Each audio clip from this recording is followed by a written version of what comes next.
Om Gurave Namah. Namaskar, everyone.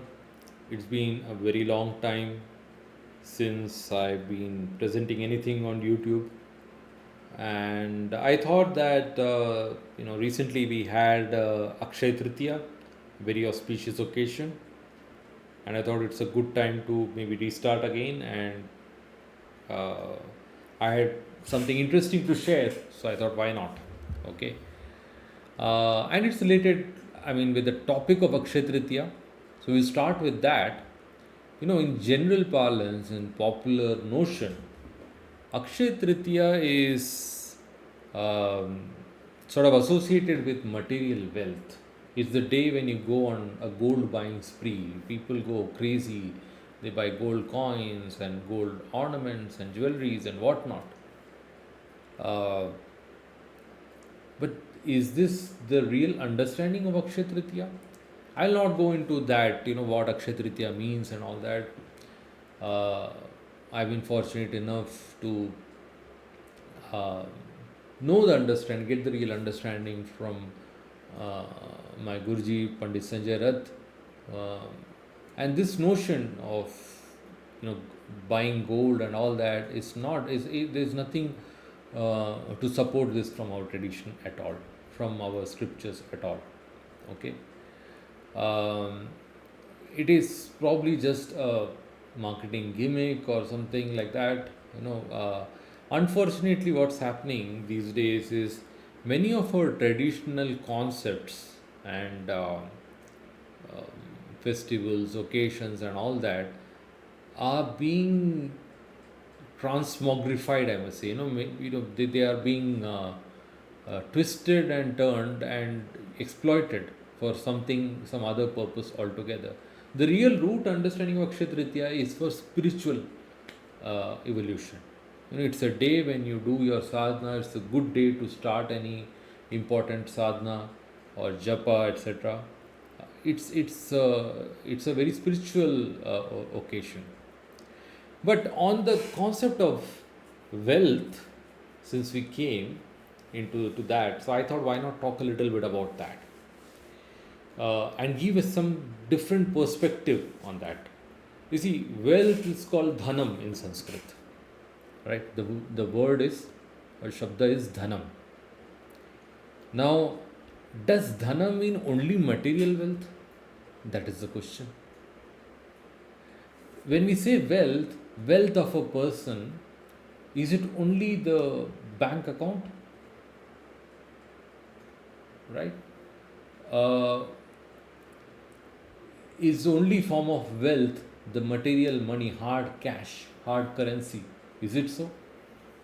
Hmm?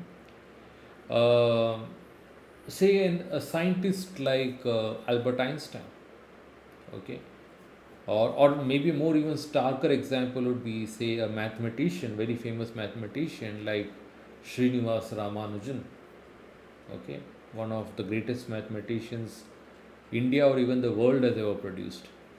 You know how poor circumstances he lived most of his life in. Yet did he not possess anything at all? I think he possessed something which even the richest person can't buy on earth. That level of knowledge, the blessing of goddess Namagiri, which no wealth can buy. That is a wealth. That is a wealth of a different kind. So the point being that knowledge is wealth, and people who are in these lines of work or career or profession, you may say, which are related to knowledge, say even a IT programmer, right? They have learned something over many years and they are applying it, and what they are getting paid for is their knowledge. Most of us, most of the people like us, middle class people, we have gone through a school and colleges and all that, learned something, and then when we work, we are applying that learning. Most of us, right? Or at least there is something in the course of our work we are learning which we are applying. There's some knowledge we are getting, okay? Be it a doctor, be it an engineer, right? Be it a scientist, any sort of person, okay, even a common technician somewhere, he has learned some skill and he is working on that, okay. Wherever knowledge of some kind comes in, and that knowledge, you can see, for a middle class person, that knowledge is getting transferred into wealth directly, right? From that knowledge they get a work because of the skill they have, and from that work they are getting some income, and over a period of time that income they are able to save and generate some wealth from that, right? So knowledge is also wealth, okay. And for very very knowledgeable people, very high level skilled people, that's that is uh, that is the biggest wealth that they have. I mean, when you come across such people, and when you are students of such people, as I am fortunate to be student of such great gurus of jyotish, one is amazed at the treasure. Of the treasure is not money that they have, the treasure is the knowledge that is there inside them, right?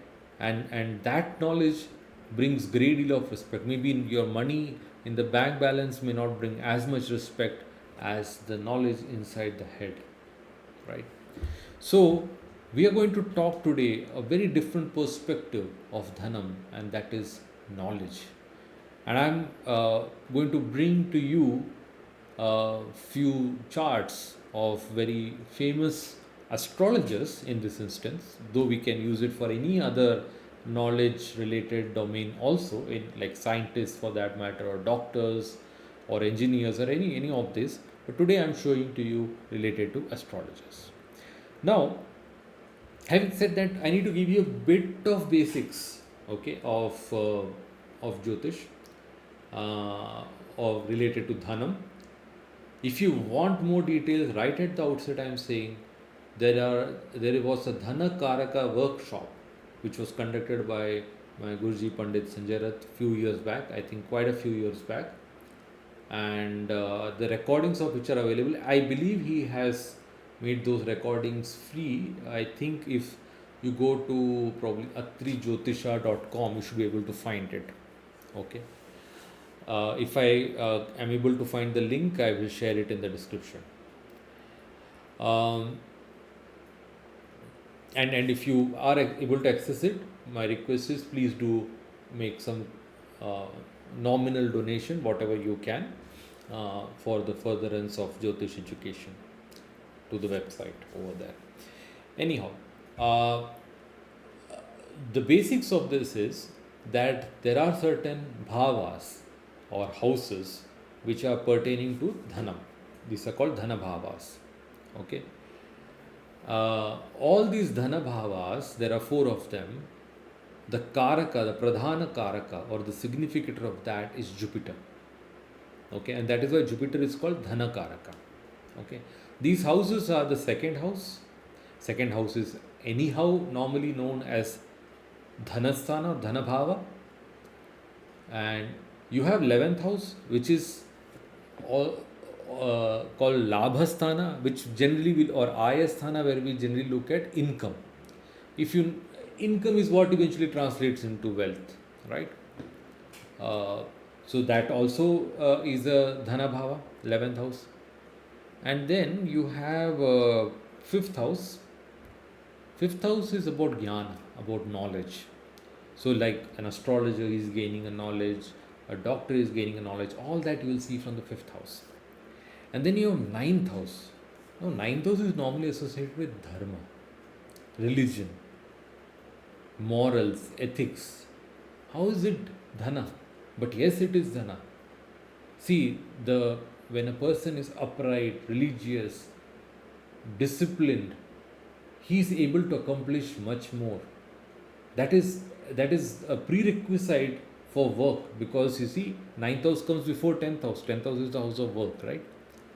It's also the house of higher education. If you don't have higher education, if you don't go to college, learn some get a professional degree, etc., you in today's times you're not ready to get into work. So qualifications, that also is 9th house. So that's how 9th house also dhanam. So these are the four houses. Now, when these houses, okay, are very prominent in the chart, in the sense that there are, say, some strong yogas being formed by these houses or the lords of these houses, or when there are interrelationship between these houses, say second lord and fifth lord have a yoga, second lord or ninth lord have a yoga, and so on and so forth. Okay, so when these houses have interrelationships, all these houses form very or their lords form very strong yogas, then you have the Dhana Yogas coming into place. Okay, and also very important is the role of Jupiter in this. Jupiter has to be very well placed, and uh, if it's exalted and own sign, it is phenomenal, right? Obviously, and there must be some link Jupiter should have with these particular bhavas, or the yogas related to these bhavas.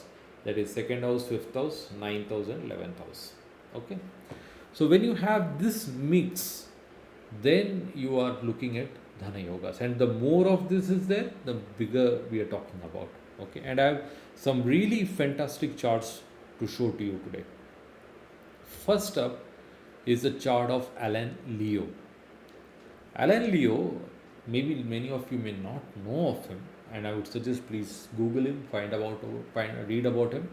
Alan Leo is considered as like the father of modern Western astrology. Okay, astrology had practically died by the you may say 19th century. Okay, this was a time of the science, the heyday of scientific resurgence and all that, and astrology was considered as something superstitious, and it should not have any space. It is so funny that both religion, that is church, as well as scientists, both who are opposed to each other, were both opposed to astrology. That was a sad state of affairs. In such a situation, someone came and popularized astrology, and the credit for that person is Alan Leo. He must be given credit for that. You know what he is known for most? Today many of people, they may not know ABC of astrology, but they know one thing, right? They know sun sign. They know their sun sign, and this is typically the Western or tropical sun sign, not the sidereal sun sign that we use in India in jyotish, but rather the Western astrology that is based on tropical sun sign. If you're born between October 23 to November 22, you are Scorpio, something like that. So this everyone knows the birth date, so it's very easy to know, right? And based on that, you have all these newspapers which give, okay, Scorpio, this is the result, Pisces, this is the result, and so on and so forth. Uh, you know, uh, and sometimes they are uncannily correct also. I mean, everyone identifies, oh, it makes sense and all that. And every day people would, these days this habit has gone away, I guess. But earlier people would read newspapers, and newspaper you would have your, every day you will have this sun, or every week I guess it would come, wherein your sun sign based this thing is mentioned. So that entire thing happened due to Galileo. He was the one who brought this into place. Okay, and let's look at his chart. Uh, so he has, one would say, the fifth lord is Jupiter and the second lord is Mercury. Both of these are Dhana Bhavas, and those lords are conjoined. That is definitely good, very good. But I studied this chart, and my opinion, the really strong Dhana Bhava related yoga is of Venus and Mars over here. Venus and Mars, Mars being in fifth house and Venus being in 11th house. So this is forming a very, very powerful yoga. Okay, and anyway, Mars is connected to this Jupiter because Mars is in the sign of Jupiter. So that way, Jupiter is related to this Dhana Yoga because Jupiter is lording this sign. Okay, and that is what is giving. See, fifth house is great deal of knowledge, and 11th house is about gains. And by the way, he Venus is the karaka for spouse, um, and he owed a great deal to his wife. Because of her, she was a wealthy person, and he got married to her, and hence he was able to, devote his time to studies and all that, and gradually his practice grew, and he also started to earn pretty well. Okay, and his Lagna is Leo, and no wonder he named himself Alan Leo. And interestingly, he is the person who has popularized sun sign based astrology. Sun, Leo, right? The sign of sun is Leo. So, and do note, by the way, I mentioned about fifth house, 11th house in this Mars and Venus yoga. Do note that his weekday lord is he was born on a Tuesday. So Mars is his weekday lord. Okay. Uh, let's move on. Another fantastic chart of our Santhanam. Okay. I believe that there would hardly be any jyotishi, any Indian astrologer, who would not have a book of our Santhanam in his home. Okay. He is most famous and well known for his translation of Brihat Parashara Hora Shastra, BPHS. He was the first one who gave an English translation. Before that, there were Hindi translations which were available, I guess, but he was the first one to bring it to the English speaking public. Okay. Before that, people, the English speaking public would mostly have known about Brihat Jataka, that is Varamihira's books. Okay. But Maharishi Parashara's books came amongst the English speaking public due to our Santana. Not just Parashara, but Garga Hora, okay, Shuka Nadi. So Nadi books he has written, Chandrakala Nadi, Shuka Nadi, and then so many classics like Faladipika, Saravali, Hora Shara, and so on and so forth. Hora Ratnam. I believe there is only one English translation still of Hora Ratnam, and that is of Santana. And unfortunately, he could finish only, I believe, the first part of it. So we only have the first part. Till today, I don't think anyone else has attempted translation of Hora Ratnam. It's a fantastic book. I would say it's a kind of an encyclopedic book. Though there are Hindi translations available. So let's look at his chart. Again, in his case, he has second and fifth lord being the same, Jupiter. Okay. And this Jupiter is in the ninth house, which is another Dhana Bhava. Okay. And it is exalted, by the way. Okay. Not just that, you see, the 11th house is Kanya, Virgo. And in our tradition, we consider Rahu to be lording Kanya as well. This being its Mula Trikona. So Rahu is the 11th lord. So you have the 11th lord over here also. So basically all the Dhana Bhavas are connected, and it is with Jupiter. I mean, Jupiter, the Dhana Karaka, is also connected over here. Amazing. And that too, it's exalted. Right? And when you see Jupiter and Mars, Guru and Mangala, that is bringing the knowledge of rishis. Guru Mangala Yoga is bringing the knowledge of rishis to light. Okay, and that too, it is in the house of ninth house, which is about knowledge of rishis, of guru, etc. Okay, and it has this Mars, by the way, is dispositor of Moon and Mercury. Okay, when Moon and Mercury conjoined, you're talking of a writer, accomplished writer. Okay, and so this yoga and this yoga that way linked also. Okay, he's obviously put a lot of effort into his writing. He has these three benefics in his sixth house. So yeah, so again, fantastic chart, and you can note over here an exalted Jupiter. Okay, so this is our Santana. Now another very famous, well-known astrologer, I would say after Sri B.V. Raman, one of the most prominent astrologers in India, Sri K.N. Rao, who has done a lot to further the cause of astrology in India. He has protected astrology, by fighting crucial cases in the court of law. He has furthered the education of astrology, right, through in a proper academic way. through the Bharati Vidya Bhavan courses. Many people have got introduced to astrology or learned astrology through those courses. So definitely a very person who has done a lot for astrology in India. And he has Tula Lagna, right? Again, note Jupiter is exalted over here, and that too in the 10th house of karma, is work. Okay, this also happens to be his Arudha Lagna. Arudha Lagna is what you are known for. It is having an exalted Jupiter. Okay, forming a Gajakesari Yoga with Jupiter Moon. Okay, and it has Venus also in Kendra to it. So, phenomenal yoga over here. Now, the Dhana aspect over here is being brought by the second Lord Mars forming a yoga with these planets and also linking to Jupiter thereby. This Mars is the second Lord in Lagna. That is the Dhana Yoga, second Lord and seventh Lord. So, it's like in our tradition, we say it's the blessing of Shri or Lakshmi. Okay, and that is coming to him. It is coming to, Lagna is so powerful over here, right? So, yeah, again, we know what great work he has done for jyotish, right? Finally, I don't want to make it too long, so just one more chart, and that is my Guruji, Shri Sanjay Rath, Pandit Sanjay Rath.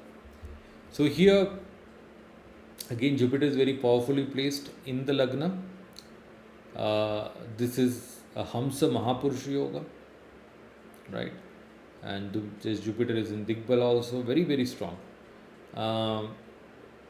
It is the Lord of the Arudha Lagna in Sagittarius over here. And here, the 5th house is having Venus and Sun. This is really the Jyotish Yoga because it is 8th Lord Venus in the 5th house. 8th house is about occult knowledge, and it is with Sun. Sun is an Agni Graha, a fire planet, fire related planet, and Jyotish is related to Agni Tattva. Okay, Jyotish related Agni Tattva. So we are having that is the knowledge. 5th house is about knowledge. You have it is about occult. It's about astrology. Okay, not just that. When we say 8th house in 8th and 5th linking, we're talking of someone who's teaching Jyotish, this traditional knowledge, in a foreign language to foreigners. Okay, and true enough, there are so many people from different countries, from different corners of the world, literally, in our parampara, in our tradition, and he's done a lot. These people would not have any access to Jyotish, but for the courses and all the effort that Pandit Sanjay Rath has put in. Okay, this Sun is the dispositor of Mercury, Mercury being in Leo. Okay, and this Mercury is forming yoga with the 5th Lord Moon, 5th Lord Moon over here, right? And this again is about writing. Okay, and he has again written many books. Many of his books are like reference books for us. Vedic remedies, crux of Vedic astrology, Brihat Nakshatra, Narayana Dasha, so many books. These are like reference books, you keep referring to them every now and then to get some, to solve some problem, to understand something deeply and all that. So he has written so many books, okay, and that writing ability and all that is coming from this yoga of Moon and Mercury. And as I said over here, Venus and Sun together. And do note one thing across all these charts, the powerful position of Jupiter. Here Jupiter is in own sign. Okay, in K.N. Raoji's chart, Jupiter is exalted. In our Santhanam's chart, Jupiter is again exalted. And Leo's chart, again Jupiter is exalted. And none of these cases this Jupiter is retrograde. Because when it's retrograde, it can behave like a Nietzsche planet, right? Except for Sanjay Guruji's chart also, it is not retrograde. So, but even here, even if it were retrograde, it would not have been debilitated. But here, in these charts, they could have behaved in a debilitated fashion, but it is not so. All these charts, Jupiter is exalted and clear. So very, very strong chart. Okay. So now you get a different perspective of what Dhanam is all about, right? It is about knowledge also. So these people are not Bill Gates or Ambani, right? Okay, even Mukesh Ambani has Sri K. N. Rao. He also has second lord in Lagna. I mean, he has in fact, I think Aries Lagna with second lord Venus in Lagna. Okay, but the nature of Dhanam is very different. Okay, and so Dhanam is also knowledge. Okay, not just material wealth. Okay, though the knowledge can get converted into material wealth. That's all I wanted to convey today. Thank you so much for your patience. Hope this was a useful video. If you like it, do share it with your friends. Thank you so much. Namaskar.